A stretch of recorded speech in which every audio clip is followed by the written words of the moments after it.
vas a anunciar un mensaje a todos los pueblos, ser testigos de tu alegría. Testigo, Señor, testigo fiel de tu amor. Testigo, Señor, anunciando tu amor. Testigo, Señor, de la alegría de la vocación, amando en radicalidad como tú.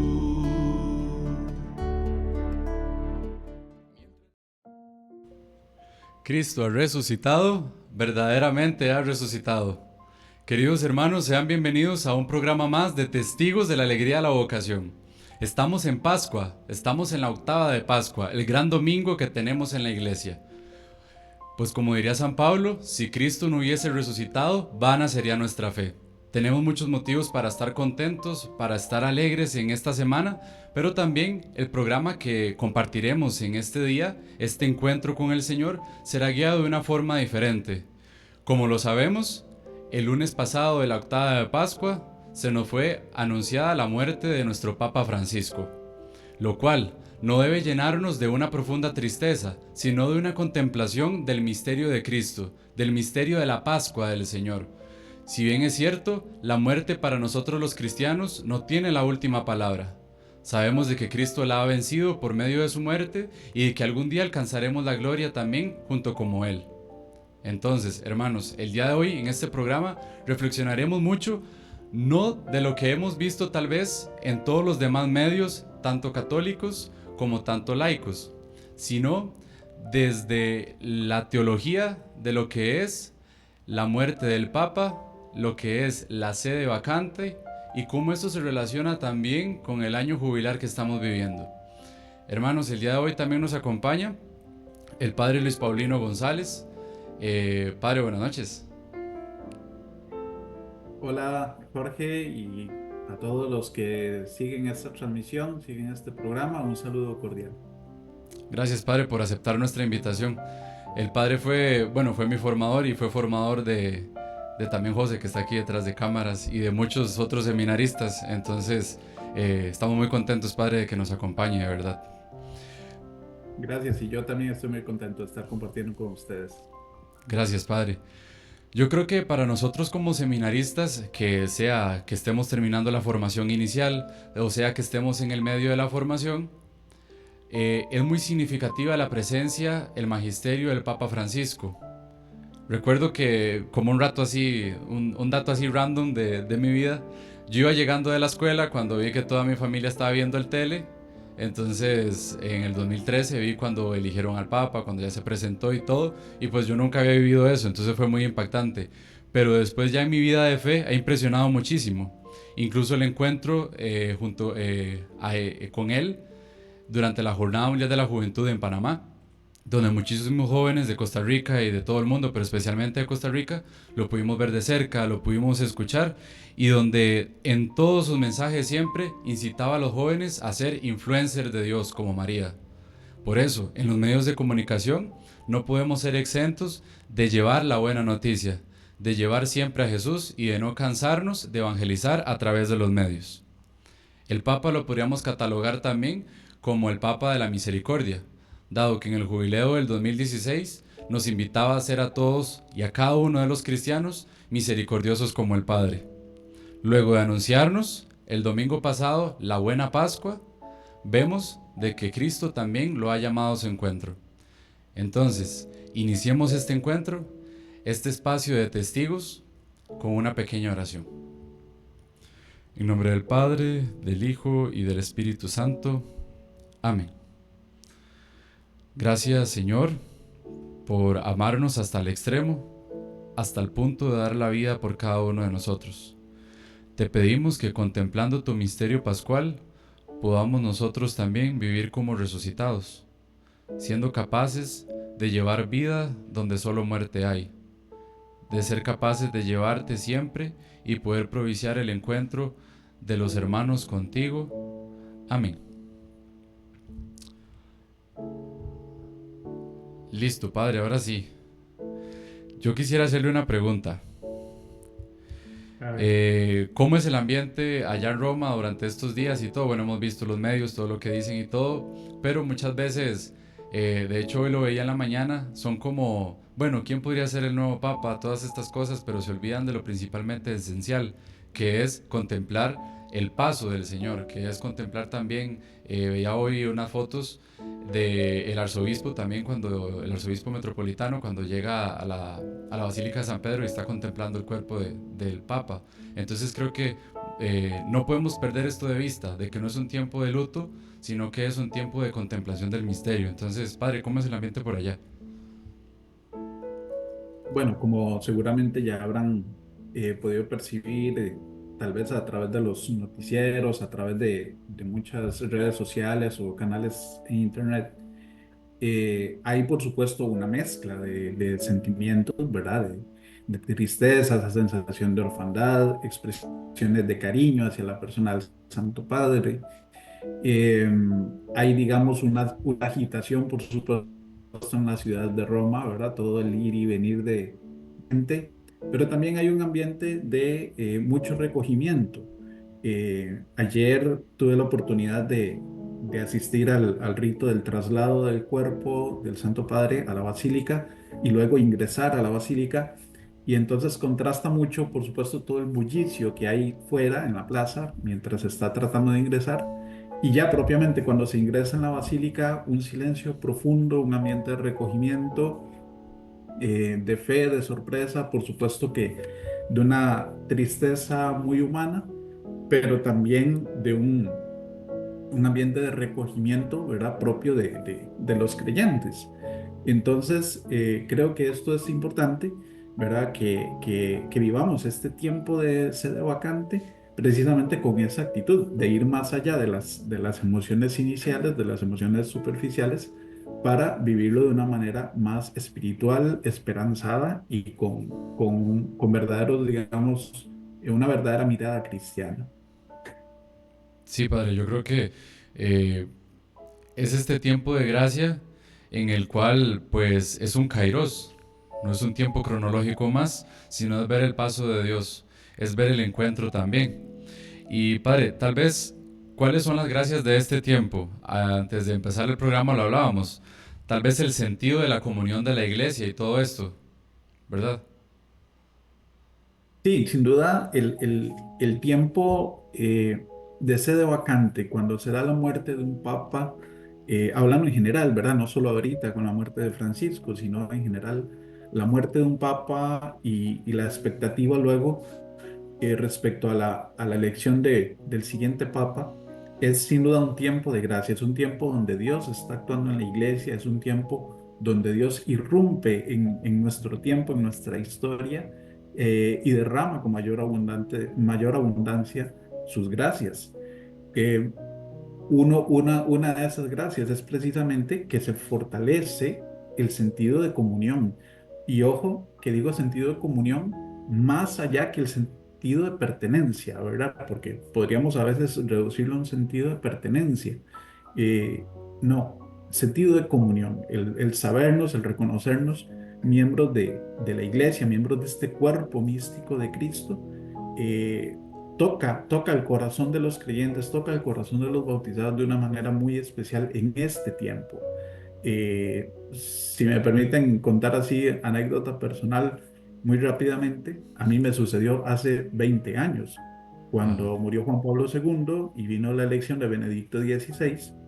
Era una época en la que yo estaba terminando mi universidad, estaba muy alejado de la vida de la iglesia, este, y esta coyuntura, particularmente la elección de Benedicto XVI, por el hecho de que me movía en el ambiente universitario, estaba estudiando y trabajando, por esos días me gradué. De hecho, yo me gradué el mismo día del funeral de Juan Pablo II. Ese día fue mi graduación de universidad. Y todo el ambiente, digamos, lo que se decía luego de la elección de Benedicto XVI y demás, eso a mí me interpeló, en su momento me interpeló y me cuestionó, ¿verdad?, cómo estaba viendo mi fe y demás. Y sé que a muchas personas también les ha sucedido así, ¿verdad? He conocido algunos casos que este tiempo les interpela su pertenencia a la iglesia, ¿verdad? Eh, el sabernos y miembros de la familia de Dios, el sabernos hijos de esta comunidad cristiana, la comunidad de los bautizados, el sabernos miembros de este cuerpo místico de Cristo, ¿verdad? Y reavivar esa gracia, ese sentido de comunión, sin duda alguna es una bendición que el Señor nos da en este tiempo, ¿verdad? Igualmente se fortalecen, yo estoy convencido de eso, se fortalecen las virtudes teologales, la fe, la esperanza, la caridad, ¿verdad? Esto se va renovando en el corazón de los creyentes de una manera, digámosle, misteriosa, ¿verdad? O sea, de una manera en que solo Dios sabe cómo va actuando en el corazón de los creyentes y va fortaleciendo estas virtudes. Exactamente, padre. Yo creo que ayer yo también hablaba todo esto del tema de la muerte del Papa con algunos compañeros aquí en el seminario, de que era mi primera muerte de un Papa, bueno, ya Benedicto murió hace unos años también, pero de un Papa como tal en que yo fuera consciente. Cuando murió San Juan Pablo II, bueno, no es para hacerte sentir viejo, pero yo tenía 4 años. Y luego ya cuando eligen al Papa Francisco, también, o sea, no tenía así como mucha conciencia y no estaba tan metido en la iglesia, o tal vez no entendía un poquito más. Ahora me parece muy confrontante también. Yo creo que si nos confronta a nosotros, que estamos un poquito cerquita, vamos a decirlo, pues creo que también aquellos que no son tan practicantes o no son tan cercanos también, porque se empiezan a informar, empiezan a ver muchas cosas que antes no conocían, empiezan a preguntarse qué es un cardenal, qué es un obispo, porque ya a mí me han escrito compañeros de la universidad para preguntarme eso. Entonces es muy interesante. Padre, ¿y qué signos de gracias podríamos entrever durante este tiempo? ¿O cuáles son los signos que podríamos palpar más visualmente? Bueno, yo creo que hay muchos, ¿verdad? Ayer justamente lo conversaba con un grupo de seminaristas con los que iba caminando en la fila para entrar a la basílica y decíamos, ¿verdad? Cómo el solo hecho, por ejemplo, de estar juntos haciendo una fila, ¿verdad? Es expresión de lo que es la iglesia peregrina, ¿verdad? Y que duramos horas ahí en la plaza bajo el sol y demás. Y eso expresa, por ejemplo, lo que es la iglesia peregrina en la tierra, ¿verdad? Eh, Hay muchos signos, por supuesto, en la oración, ¿verdad? En la oración espontánea del pueblo de Dios, por ejemplo, el mismo lunes, cuando el Santo Padre fallece por la mañana, en la noche se reúne un grupo de fieles, ¿verdad? A rezar el rosario. Y bueno, las noches siguientes, ¿verdad? El martes, el miércoles, perdón, el lunes y martes hubo rosarios ahí en la plaza. Todos estos son signos de comunión. La liturgia nos ofrece también un montón de signos, ¿verdad? De las gracias que Dios da a la iglesia. Ahora, hay un signo que a mí particularmente me parece muy elocuente en estos días y quisiera compartirlo porque creo que es importante sobre todo quienes están siguiendo este programa, le presten atención a ese signo que ya lo vimos una vez y lo vamos a ver dos o tres veces más en los días que vienen. Y es que en algunos de los ritos que se van a celebrar, en algunos de los actos litúrgicos que se están celebrando, se van a celebrar en los días que vienen, es repetitivo o es recurrente el canto de las letanías de los santos. Eh, lo escuchamos ayer cuando el cuerpo del Santo Padre ingresó a la Basílica de San Pedro. Lo escucharemos el sábado en la misa exequial hacia el final de la celebración. Lo escucharemos el día que inicie el cónclave, cuando los cardenales entren, ¿verdad? A elegir al nuevo pontífice. Y probablemente lo escucharemos también en la misa de inicio del ministerio del nuevo papa, ¿verdad? Eh, por lo menos en el inicio del ministerio de Francisco y en el inicio del ministerio de Benedicto XVI, el canto de entrada es ese. No sé si para esta ocasión habrá algún cambio en el ritual, pero en principio ese es el canto de entrada de la misa de inicio del nuevo papa. Y entonces, alguien, digamos, que lo escuche superficialmente, una de dos, o podría ser que no se da cuenta que se está repitiendo, ¿verdad? La letanía de los santos, o puede ser que lo note y que piense que no hay mucho repertorio musical en el Vaticano, ¿verdad? O incluso hasta que pueda resultar cansado, ¿verdad? Estar oyendo. Pero la letanía de los santos es una oración que tiene una enorme fuerza y que expresa ese misterio de comunión que es la iglesia. Porque son nuestros hermanos que ya contemplan a Dios cara a cara, nuestros hermanos que ya están en la presencia del Señor, eh, a quienes nos dirigimos a ellos para que intercedan por la iglesia, que intercedan por nosotros. Normalmente decimos ruega por nosotros. En estos días, en las celebraciones fúnebres, se dice ruega por el Papa difunto, ¿verdad? Ujú. Cuando sea el inicio del ministerio, va a decir ruega por él, por el Papa, por el nuevo Papa, ¿verdad? Entonces, ¿qué es lo que estamos haciendo ahí? Expresando ese misterio de comunión de la iglesia, que es una sola, el cuerpo místico de Cristo, que es uno solo, en tres estados diferentes, ¿verdad? La iglesia peregrina en la tierra, que somos nosotros, la iglesia purgante, que son nuestros hermanos difuntos, que están en estado de purificación, en proceso de purificación, y la iglesia celestial, ¿verdad? La asamblea de los santos que ya contemplan al Señor. Entonces yo creo que es importante que le prestemos atención a este detallito y cuando notemos, ¿verdad? Que se repite el canto de la letanía de los santos en diferentes celebraciones, seamos conscientes que este elemento es como un hilo que nos permite unir estas diferentes celebraciones para expresar y para vivir este profundo sentido de comunión que el Señor está reavivando y fortaleciendo en este tiempo, en estos días, estas semanas, que son realmente tiempo de gracia.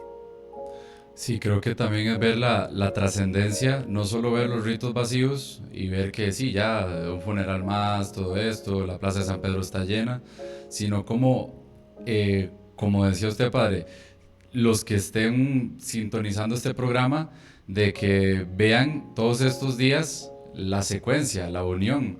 Y creo que es muy curioso también destacar de que, bueno, sí, el funeral del Papa es exacta, bueno, no es exactamente igual que el de una persona más, pero también tiene su finalidad. Sí, claro. Esto es muy importante, ¿verdad? Porque podríamos ver muy superficialmente el funeral del Papa simplemente como un homenaje, ¿verdad? Como una despedida de alguien importante. Eso viéndolo, digamos, con ojos muy seculares, ¿verdad? Podríamos verlo simplemente como un acto religioso, ¿verdad? Propio de despedida. Pero tenemos que tener en cuenta, primero que todo, que todos los ritos funerarios, pero particularmente la misa exequial, ¿verdad? Que es la que vamos a celebrar el sábado, si Dios lo permite, tiene una gran riqueza espiritual. eh, lo dijiste bien, en principio, como la de cualquier otro bautizado que deja este mundo, ¿verdad? Exacto. Por supuesto con sus particularidades, porque estamos despidiendo a un bautizado que ha tenido una misión muy peculiar en la vida de la iglesia, ¿verdad? Eh, por ejemplo, el ritual, por cierto, el sábado, en estos días más bien, estamos estrenando un ritual de exequias del pontífice. Estamos, ¿verdad? No porque yo esté metido en el Vaticano, sino estamos como iglesia estrenando el Ajá. ritual, ¿verdad? Había un ritual que había aprobado Juan Pablo II en el 98, si la memoria no me engaña, eh, pero el Papa Francisco lo pidió algunas reformas, algunos cambios, en algunas cosas, digamos, ahí accesorias, algunas simplificaciones. En esencia es lo mismo, ¿verdad? El contenido de las oraciones y todo es lo mismo. Y ese nuevo ritual fue aprobado el año pasado, si la memoria no me engaña, fue como en noviembre, algo así. Y entonces, por ejemplo, en este nuevo ritual, en su introducción, en lo que se llama la prenotanda del ritual, lo dice muy bonito, ¿verdad? Estas celebraciones exequiales tienen la finalidad, por un lado, de dar gracias a Dios por el pontificado, ¿verdad? Ujú. Del Papa difunto, y tiene también la finalidad de orar por su eterno descanso, ¿verdad? Y tiene En su estructura ritual, su estructura litúrgica, tiene las tres estaciones que están en el ritual de exequias que se usa para cualquier bautizado, ¿verdad? Nada más que, bueno, por cuestiones prácticas, nosotros no estamos acostumbrados a celebrar las exequias, los funerales con las tres estaciones, ¿verdad? Nosotros normalmente hacemos el funeral, la misa en la iglesia y Ajá. ya, pero el ritual completo tiene tres estaciones, una en la casa, una en la iglesia y otra en el cementerio. Y lo que estamos viendo con el Papa es eso. Hay una estación en la casa, Casa. que ya se hizo el lunes, ¿verdad? Para colocar el cuerpo en el féretro y demás. Una estación en la iglesia que tiene varios momentos, ¿verdad? Ayer el traslado, el viernes va a ser para cerrar el ataúd, la misa exequial como tal. Y tiene una estación en el lugar de la sepultura, ¿verdad? Que también será el sábado, pero ya no en el Vaticano, sino en Santa María la Mayor. Entonces, digamos que su estructura básica tiene los mismos momentos que la iglesia pide que se haga con cualquier otro bautizado.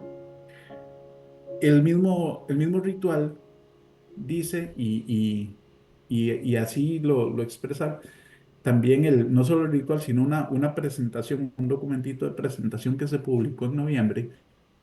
Decía que las simplificaciones que el Papa Francisco pidió que se hicieran eran precisamente para expresar que al despedir a un pontífice, perdón, al celebrar las exequias de un pontífice, no se está simplemente, o mejor dicho, no se está despidiendo a un potentado de este mundo, a un poderoso de este mundo, sino se está despidiendo a un discípulo de Jesucristo que además ha sido llamado a ser pastor, ¿verdad? Lenguaje que ustedes como Sí. seminaristas creo que Muy común aquí en la tienen casa. muy bien asimilado, ¿verdad?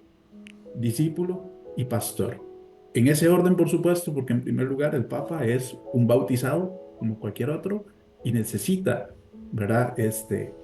Las oraciones de toda la iglesia como cualquier otro. Y además como pastor, y esto una cosa bellísima que tiene el ritual, pastor en primer lugar de la iglesia de Roma, porque el Papa es obispo de Roma, y en segundo lugar, pastor universal, ¿verdad? Eh, Eso es algo que a veces pues se nos olvida un poquitito, ¿verdad? Que el Papa es el Papa porque es el obispo de Roma, Ajá. ¿verdad? El obispo de Roma es el que es constituido un pastor universal. Eh, no puede ser cualquier obispo de cualquier diócesis, ¿verdad? No se podría, por ejemplo, elegir un papa y que ese papa diga, no sé, que sea arzobispo de Katmandú, ¿verdad? Por decir algo y que diga, bueno, yo no quiero asumir la diócesis de Roma, me voy a quedar aquí donde estoy y voy a gobernar la Iglesia Universal desde Katmandú, ¿verdad? No, el que es elegido para ser papa es en primer lugar elegido para ser obispo de Roma, ¿verdad? Y tal vez los que recuerden las primeras palabras del Papa Francisco el día de su elección, precisamente subrayó eso. Él dijo, hermanos y hermanas, ustedes saben que el deber del cónclave era el de dar un obispo a Roma. Y fue cuando dijo aquello, ¿verdad? Se ve que los cardenales fueron a hacerlo al fin del Ajá. mundo, Al fin del ¿verdad? mundo. Pero dijo esta expresión bellísima, ¿verdad? El deber del cónclave era dar un obispo a Roma, ¿verdad?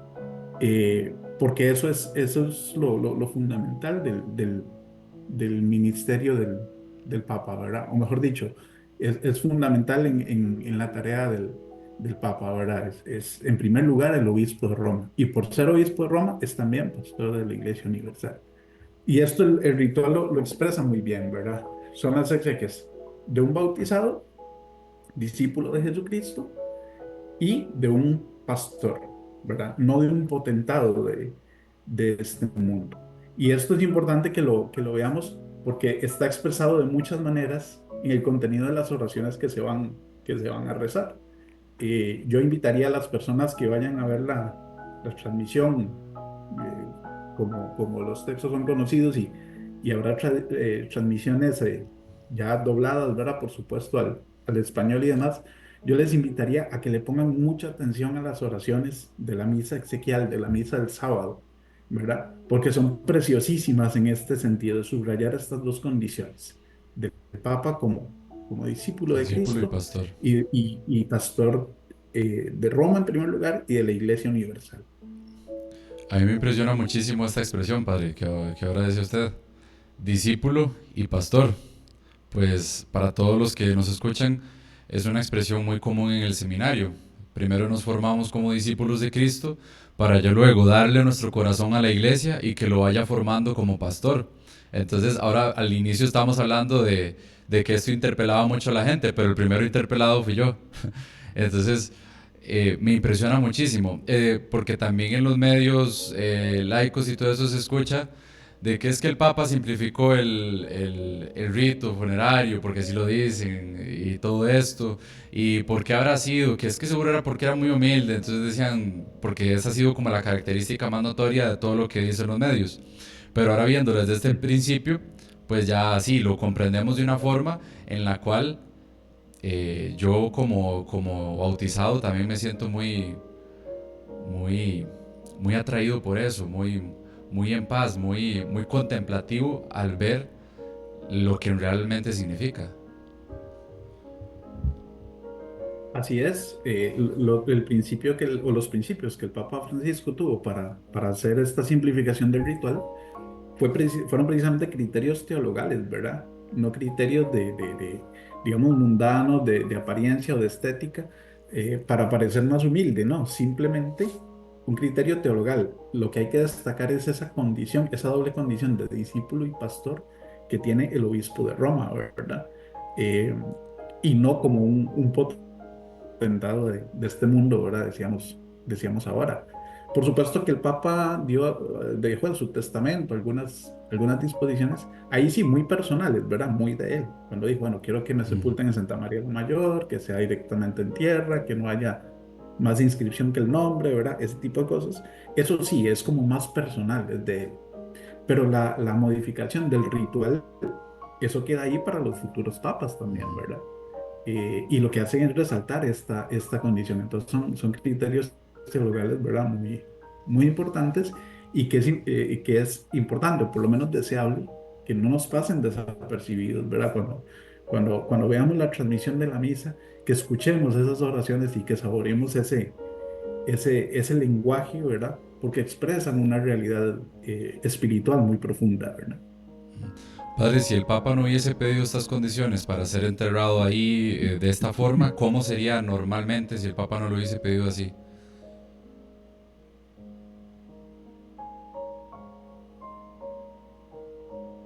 ¿Te referís al o te referís al ritual? Eh, Otra de la pregunta, parece que se nos desconectó todo el internet. Sí, ¿te referías a las condiciones específicas de que pidió ser sepultado en Santa María la Mayor? ¿O te referís a los cambios del ritual? No, las condiciones específicas de ser enterrado en Santa María la Mayor. Ah, ok. Ahí, bueno, como estas son cosas que ellos expresan en un testamento, ¿verdad? Igual lo Ajá. han hecho los papas anteriores. eh, Creo yo, ¿verdad? Que si el Papa no hubiese dejado un testamento dando estas indicaciones, entonces correspondería a los cardenales tomar esas decisiones, ¿verdad?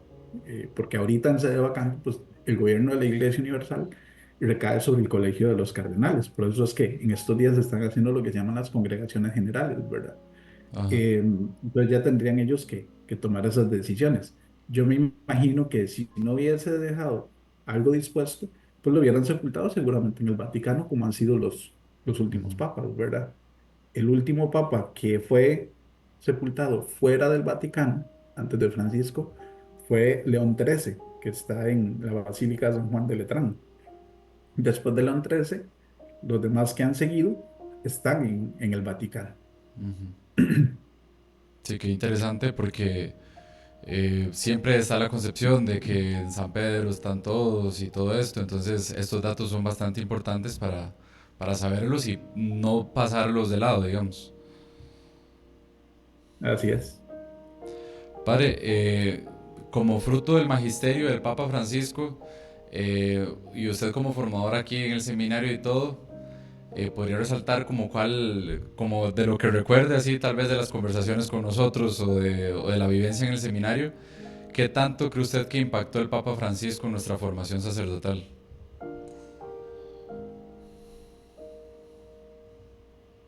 Bueno, creo que de las diferentes formas, porque que lo hizo o pudo hacerlo de diferentes maneras, creo que la más importante se sintetiza en esta expresión tan conocida, tan repetida y ojalá que no muy desgastada, ¿verdad? Que es la del pastor con olor a oveja, ¿verdad?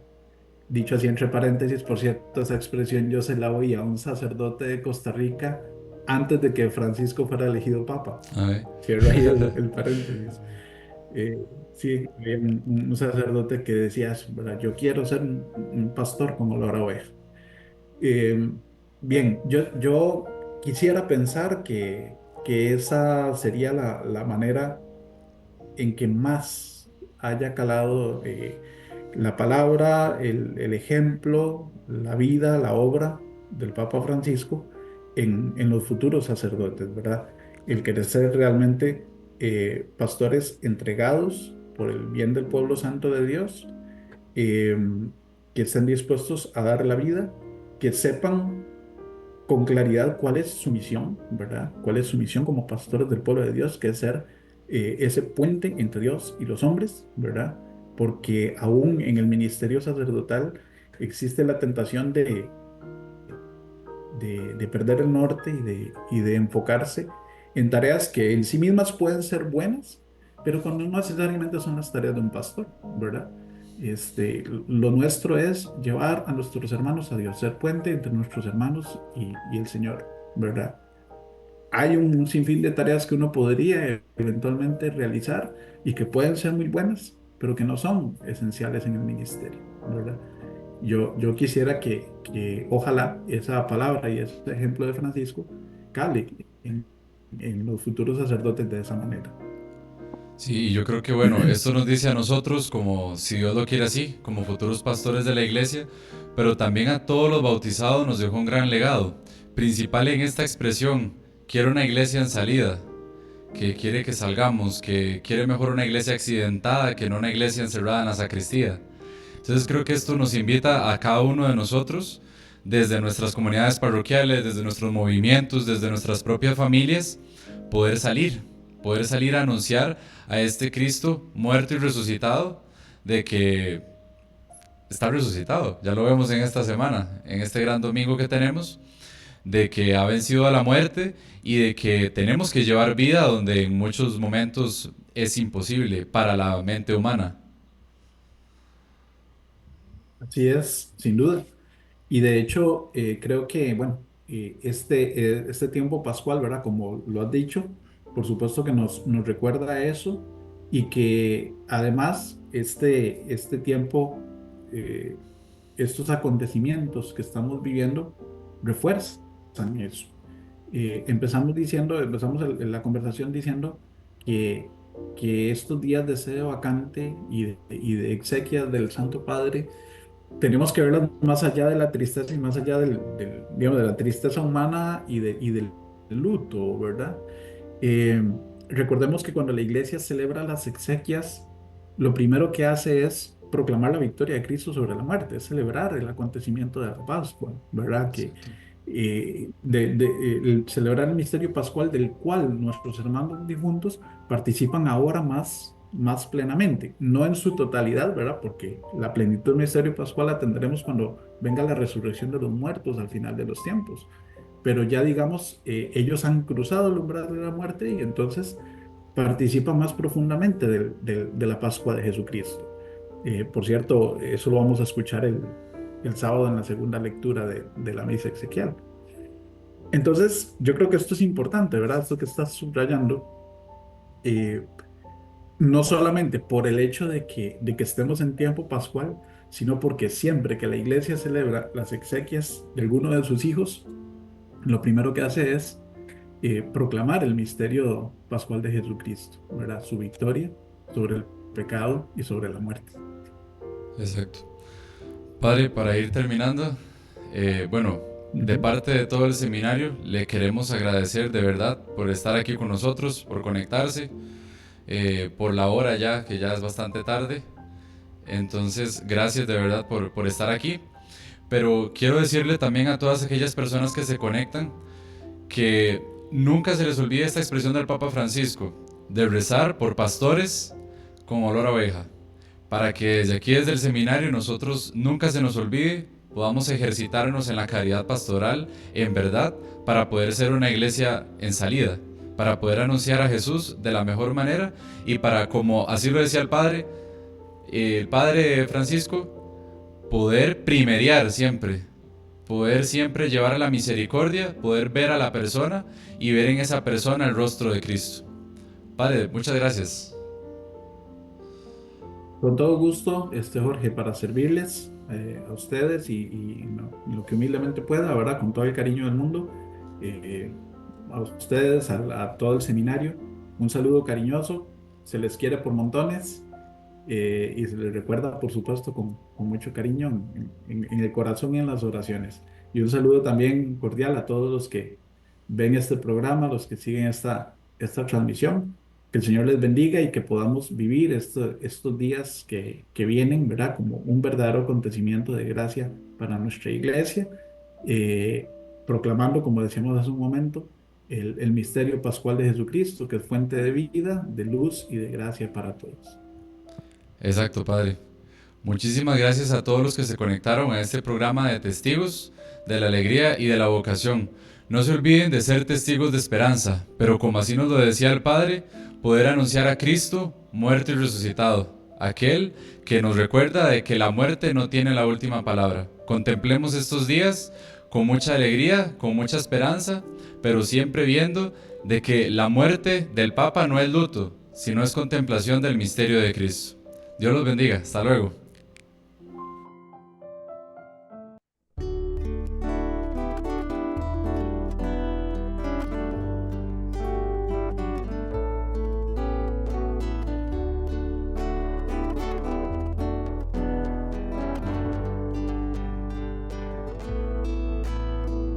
Existía una llamada, alguien que convocaba a buscar una respuesta, algo que no me explicaba.